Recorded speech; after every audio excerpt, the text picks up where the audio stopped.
I'm happy to go my whatever option you want me to. Thank you, Amit. Thank you for your beautiful presentation. And now, please place your questions by unmuting your mic one by one, please.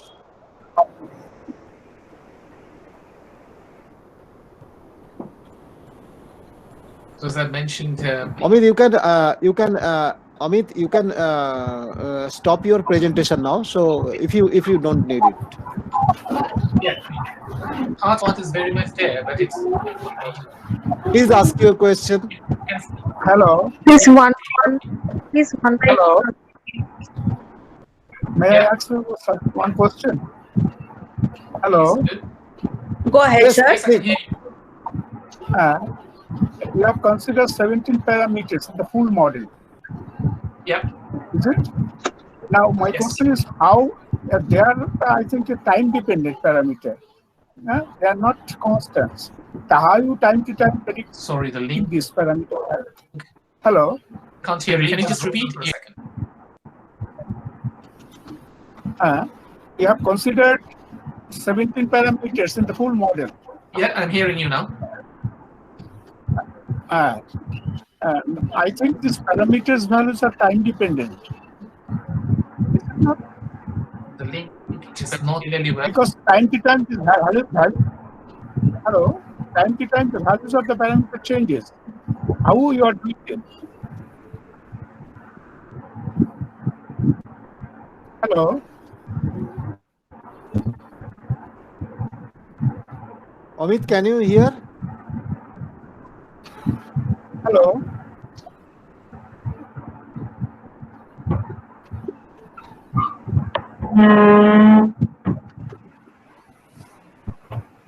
Hello. I think, dear Dr. Ray, can you please type your question? Okay. I'm sorry.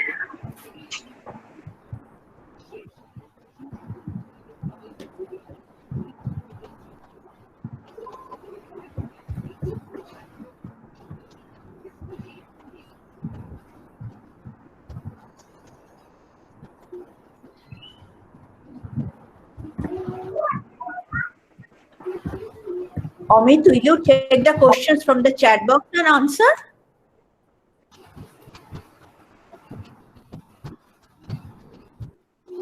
Perhaps Amit is not there? yeah, Amit is there. Amit is there, but I don't know what is happening.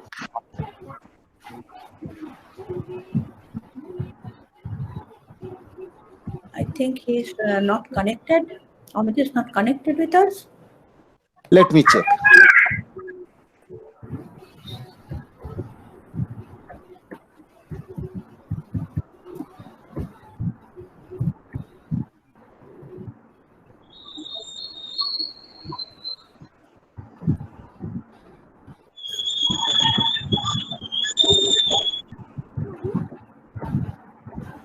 Dolundi, I can't see him in the list of the people. I think he has got disconnected. Yes. We have to wait. Yes. Kishore, fine.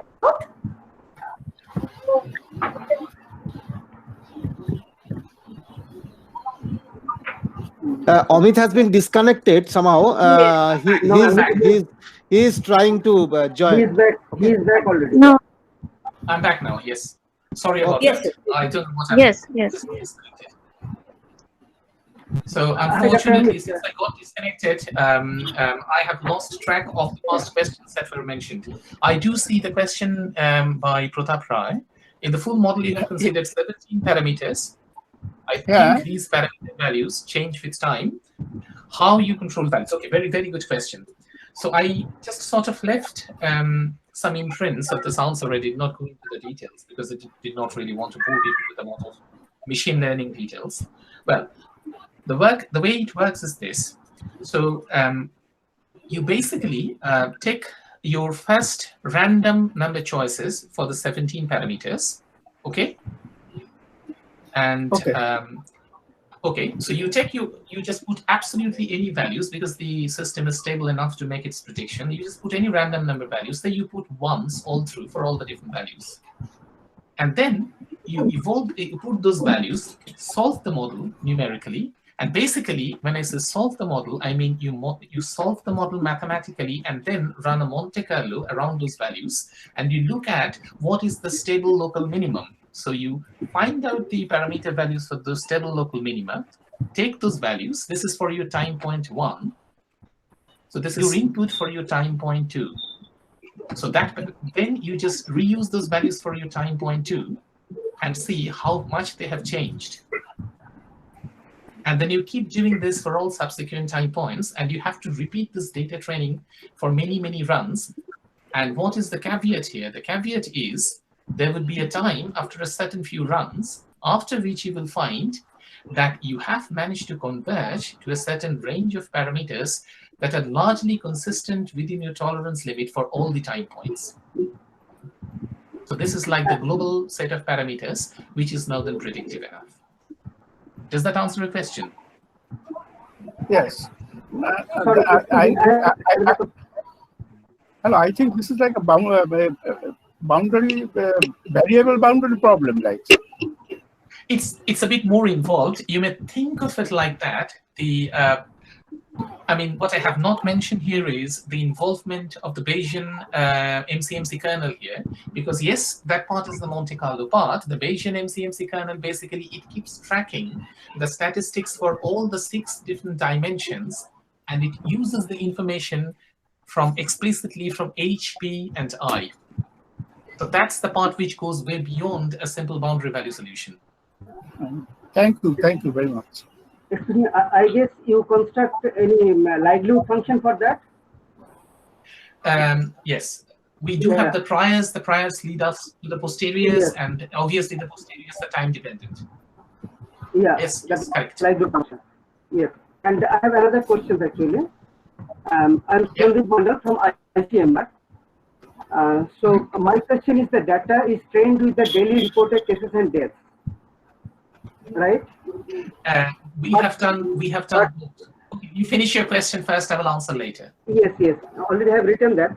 So, but underreporting is everywhere. Means not only for India, all over the world there is underreporting. Even for recent WHO suggestions that for index cases there are 16 unreported cases. Yeah. For Geneva last month, actually last 15 days ago it comes actually.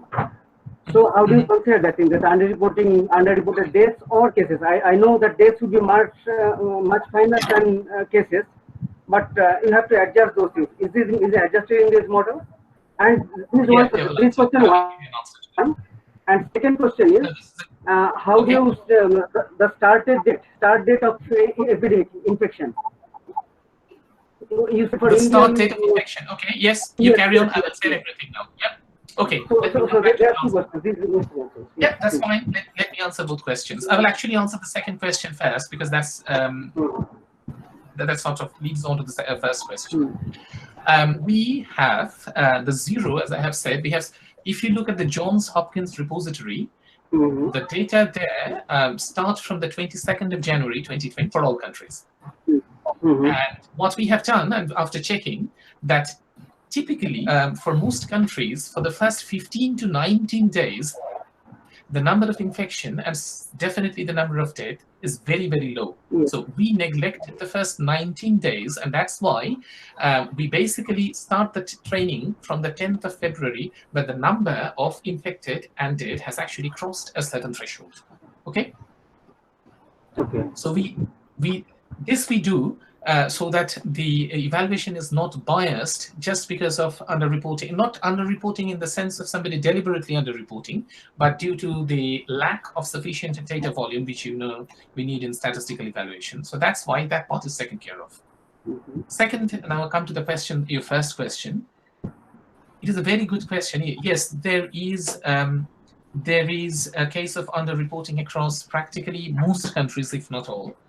The issue, though, is it's the volume.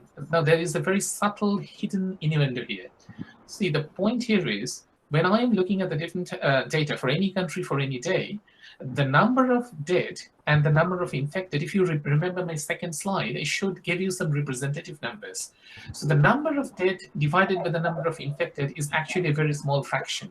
So which, by that I mean, so if the number of infected is just reported correctly, but the number of dead slightly gets misreported, just looking at that ratio, you will not see the difference because it's insignificantly low.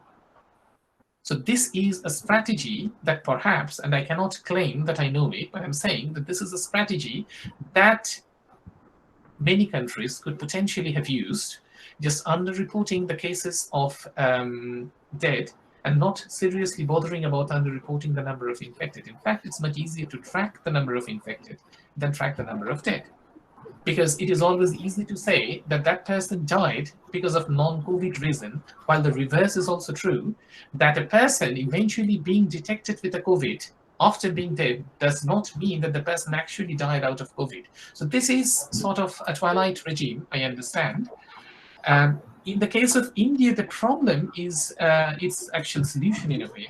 See, the point is, notwithstanding the number that we see in terms of infected, in India, the number of dead, if you divide that number by the total population size of the country, or otherwise by the surface landmass, you will find that that number is very, very low compared to practically any other country that I'm aware of, which simply means that if there is any hidden inconsistency in data reporting, that should just carry through. All I can say is, only for India and for Iran, I have seen a consistent negative case of mortality statistics in terms of real versus our model prediction, something that I did not find in a consistent pattern when I see any other country.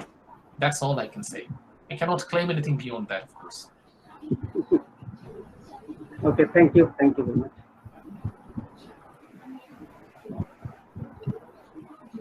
Any questions?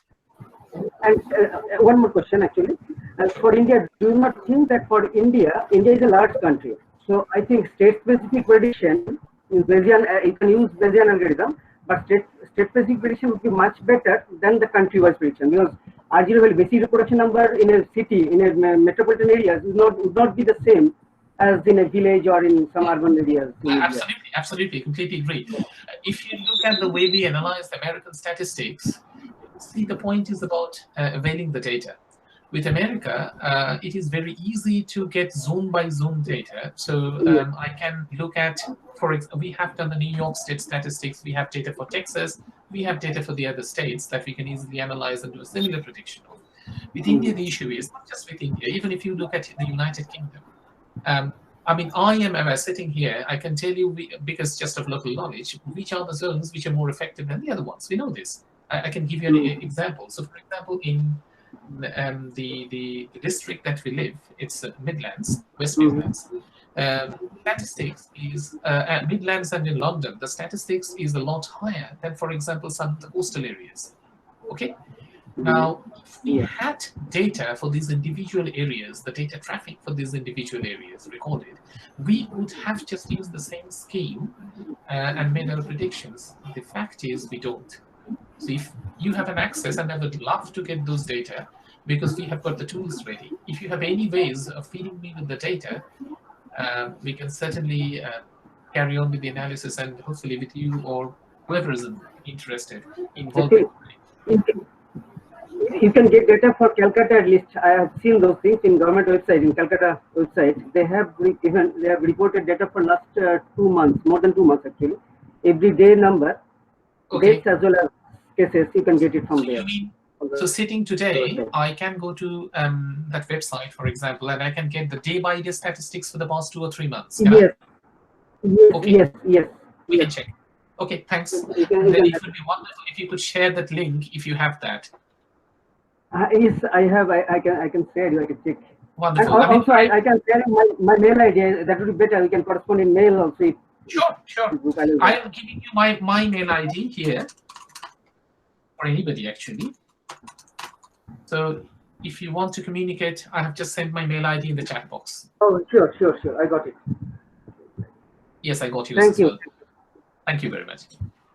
Thank you. Amit, few questions are in chat box. You can view them also. Kishore, what happened Yes, was, there is one.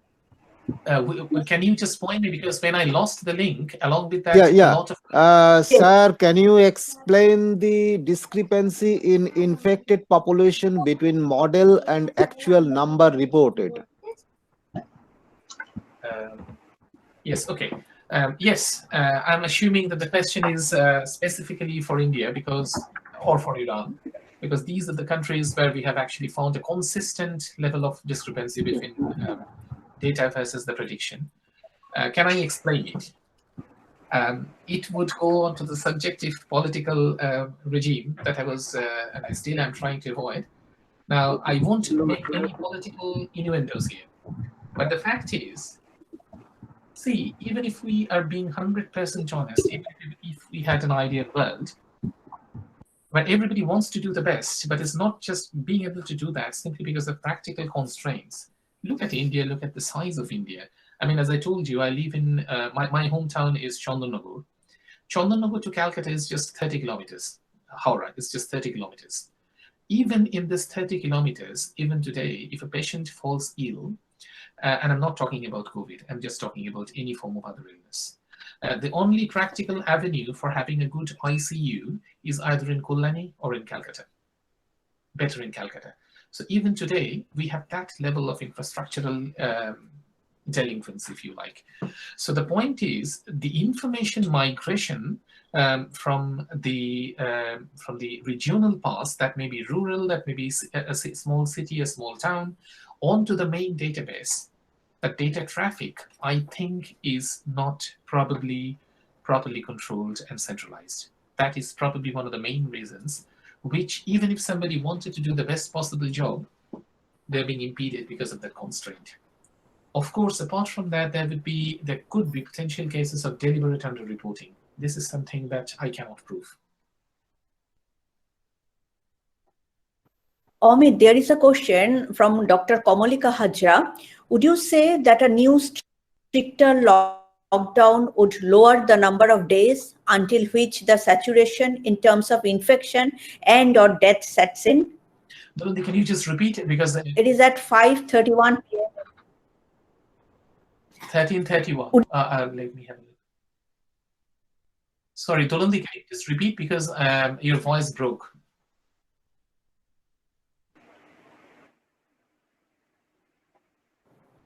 Would you say that a new stricter lockdown would lower the number of days until which the saturation in terms of infection and or death sets in? Okay, very good question. The blunt, simple answer is yes, it would. And the practical point to that would be, there is something that I certainly haven't mentioned at the start of my talk. Apart from my interest in mathematical biology, there's a completely different area that I'm very actively working on. That's the econometrics, so poverty inequality. Now, why did I mention this? Because lockdowns do have a huge economic implication. So in an ideal world, if it was possible for the country to go into, just like what I showed you, a lockdown until the 1st of September, we would have been 100%, if not 100%, we would have been a lot safer. Practically, it is impossible. So if it was possible to do that, it would be great. In its absence, what is more physical and probably what should be done is a proper structured phased lockdown, where each phase would be ascribed with a different lockdown withdrawal date. This will certainly stabilize the situation a lot more and bring down the mortality profile a lot.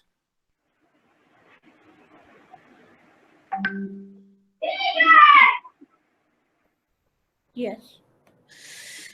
And any other questions? I think somebody wanted to share something. I'm happy to see that.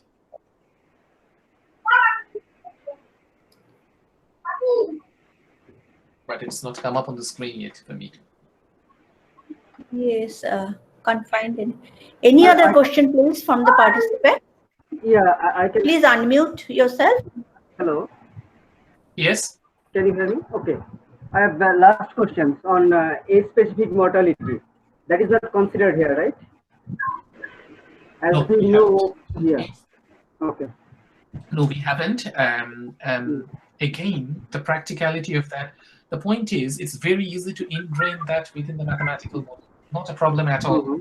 The issue is, where do we get that age-specific data from? Because if you just look at, for example, Johns Hopkins, and this is not the only server that we actually accessed. We did access about 3 more servers. Fact, though, is we do not have exactly age-specific statistics across the different countries. So in certain cases, we might actually be able to get it, and in most of the cases, we wouldn't.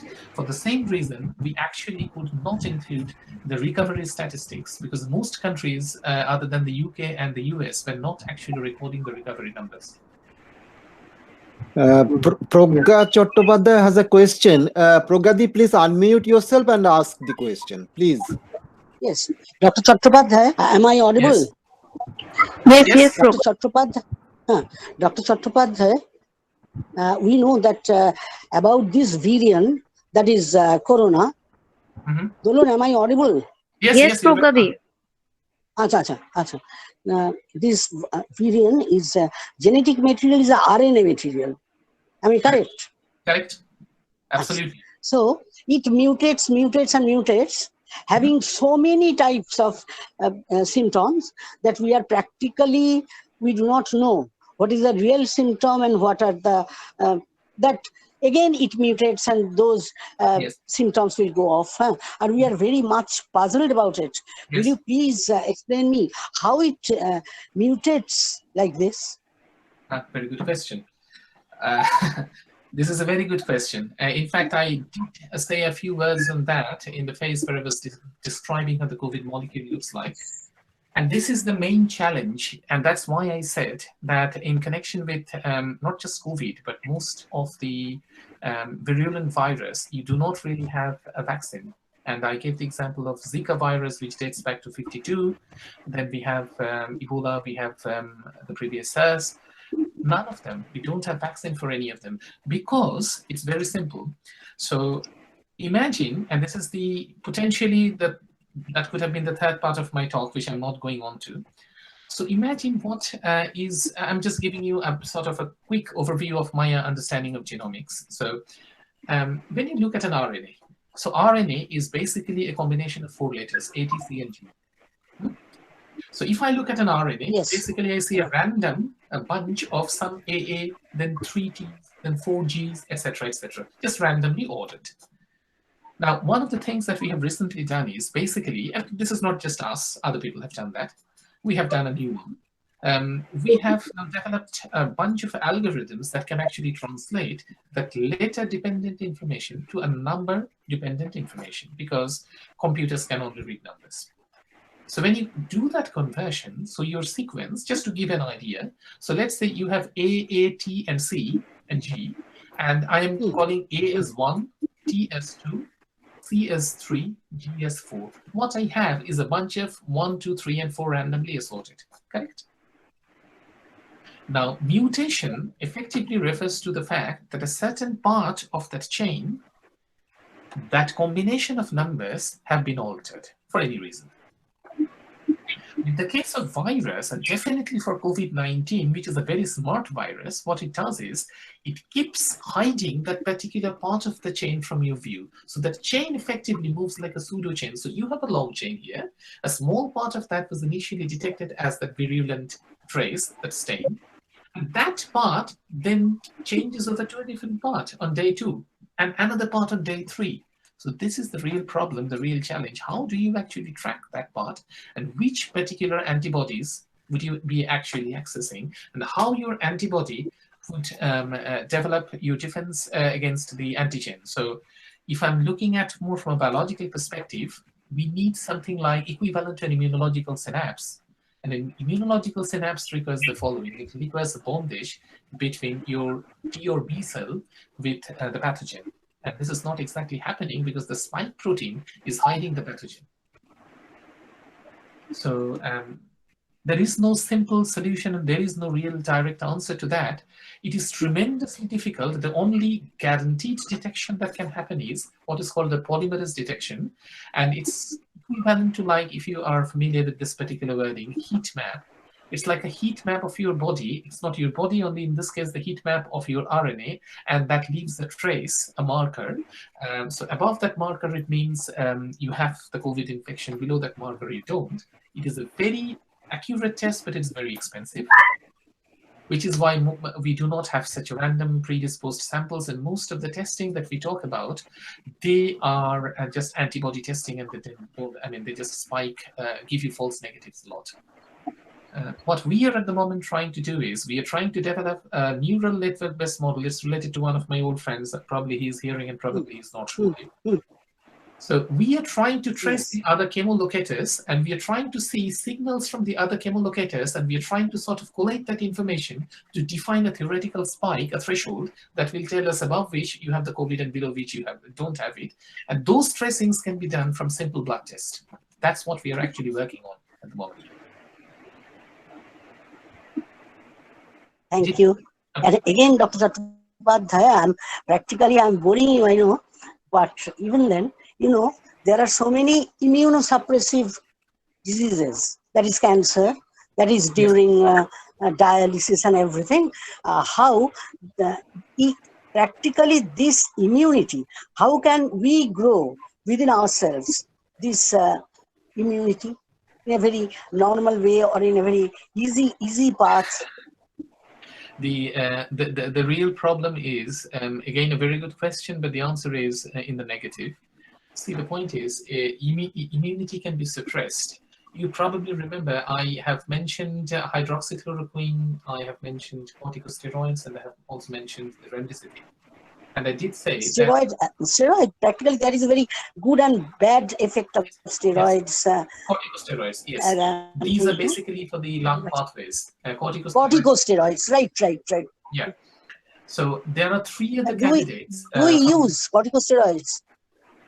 No, I'm aware of that. And so the Cambridge group actually came out with 3 more immunosuppressants as possibilities.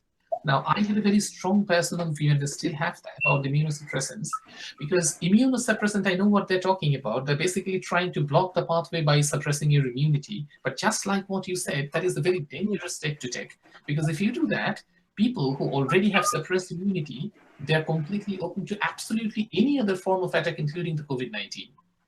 So you might hypothetically be able to quell the COVID-19 attack while exposing yourself to every other possible attack, and that's not particularly a good option. So that thing is like a catch-22 at the moment.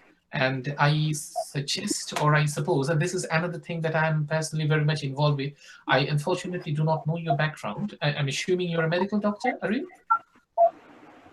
No, not the least. Okay. I'm a PhD. Okay. So the reason I said that is because I am supposed to be actively involved with vaccine development and there will be an international UK-India forum that I'm leading from the UK side. This will be happening in February 2021. So this would be the first. I'm perfectly well aware of the claims made about the vaccines. I'm just not convinced. But we will discuss. Okay, Dr. Chattopadhyay, we have another question from chat box. Okay, from Shudeep Korai. Why there is a limitation in predicting the infected numbers via this model? Okay, yeah, it's the way we have implemented the model. So the way we evaluated the model is this: we took the total day by day and then later cumulative statistics, both for the number of infected and the number of dead. And then what we did was, so imagine that you have 2 boxes, a red box and a blue box. The red box is your infected box, blue box is your dead box. So the number of infected is a lot larger than the number of dead. Basically, to put them roughly in the same frame, what we did was we deliberately ascribed a prior, a much higher prior. Prior means the prefactor, the weight factor, to the to the number for the dead. So it's like, let's say you have 80% infected, 20% dead. I'm just putting random numbers. So it's like 4 to 1. So to basically make it like 50-50, what you could do is you multiply 1/4 with the red box and 3/4 with the other box, and that's exactly what we did. So for that particular reason, the prediction is heavily weighted in favor of the mortality statistics. Now, what can we do to get out of this? And this is what we're doing at the moment. We need a multi-layered prediction mechanism. So what we have to do is, we do everything that we have already done, everything that I have described, but first only using the mortality statistics, then using the infection statistics, and then combining them using independent trials from a different distribution. This is another plan for the future. This is an ongoing plan, actually. Another question, how the lockdown procedure helps to develop the future herd community? Can you explain it? Yes, it doesn't. It doesn't really. Lockdown only differs the inevitable in a way, but there is also sense in that. Why? So let's take the following. So you have the lockdown, so you're immune, you're not having the infected, you are not getting infected because you're not meeting the infected. Now, at a certain time point, the lockdown gets withdrawn. So then what happens? So then you're interacting with the infected, but at the same time, you're also interacting with the recovered. So basically, that is how the herd immunity will eventually develop and will protect yourself. But otherwise, we will always be open to any form of an infection. But in itself, lockdown does not stop the infection traffic. It just restricts the infection traffic to controlled regimes in the control zones. And once you withdraw the lockdown, that will start surfacing again. So it's just like having you have a box, you have a gas balloon, and the gas balloon is enclosed, and you have tied it, so it's not floating.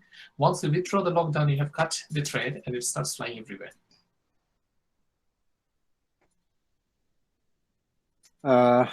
Any other question? Another one from the chat box, I can see. How can we, from Bappa Shaha, how can we incorporate super spreader in the model? What is a super spreader? I don't know. Okay. I mean, is it some sort of a medical device, or did you mean anything else? I'm not entirely sure about it, so I can't really. Is he there? Yeah, he may only clarify this question. I think he's left. I think he is not there. Okay, so I think there is no other questions. So let's thanks once again to our beloved speaker. And now we are almost at the end of this session. I request Professor Promita Howley for her valedictory address. Thank you.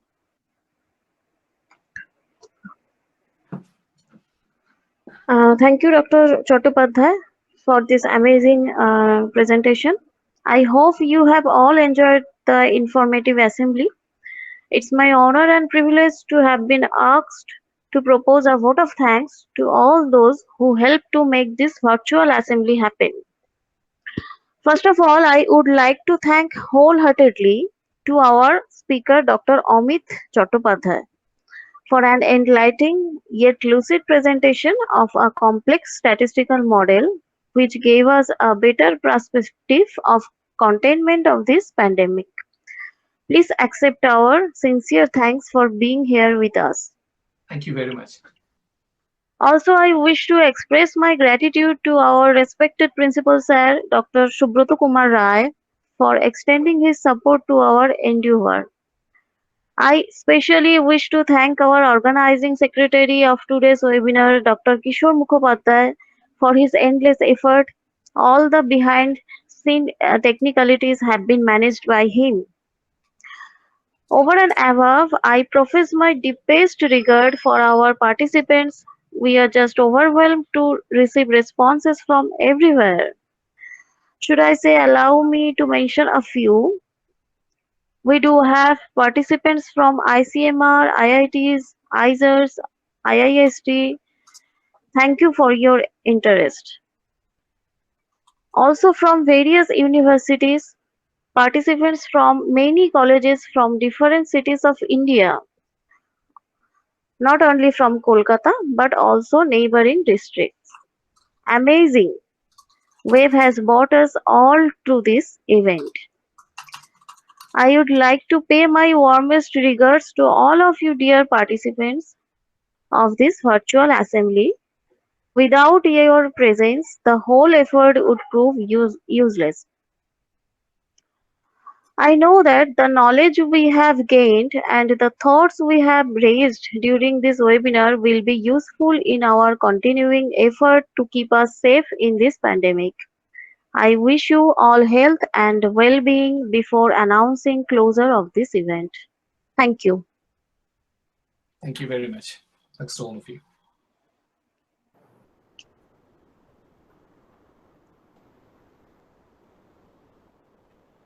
Thank you, Amit, once again. Thank So, you. Sorry for the on lapse. behalf of Prabhu Jagat Bandhu College, we again thank you for your cooperation and a wonderful talk you have given.